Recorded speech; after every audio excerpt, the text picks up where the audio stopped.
Hi అండి, అందరికీ నమస్తే, సలాం అలైకుం.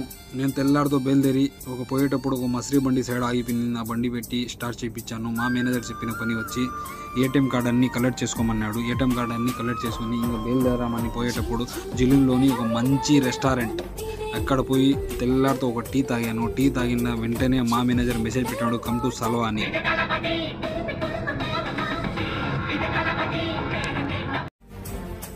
మా మేనేజర్ ఉండే చోటుకు వచ్చేసానండి. మా మేనేజర్ ఉండే చోటుకి సాల్వాలు. అక్కడి నుంచి మా మేనేజర్ని పిలుచుకొని మా మేనేజర్ ఒక లొకేషన్ పెట్టుండే అక్కడి నుంచి మిస్ట్రీప్లో. ఇది మాత్రం చాలా డేంజర్ అండి, ఎవరైనా కానీ కార్ పార్కింగ్ చేసేటప్పుడు చూసుకోండి. ఇదే అండి అది మిస్ట్రీప్లో ఉండేది. అక్కడి నుంచి సాల్మియాకి వచ్చాను. సాల్మియాలో ఉండి మంచి రెస్టారెంట్ ధనమ్మ రెస్టారెంట్, ఇక్కడ ఒక మంచి బిర్యానీ చెప్పి ఒక కూల్ డ్రింక్ తాగి అక్కడి నుంచి లొకేషన్ వేస్తాను సీ సైడ్ రోడ్లో ఉన్న తలబాద్ మెయిన్ ఆఫీస్కి వచ్చేసాను. మెయిన్ ఆఫీస్ నుంచి ఇది మాత్రం స్పీడ్ లిమిట్ అండి, ఇక్కడ మాత్రం చూసి పోవాలా ఎవరైనా కానీ. కెమెరాలు చాలా ఉంటాయి కోయిట్లోని. అక్కడి నుంచి పని అంతా పూర్తి చూసుకొని మా ఆఫీస్కి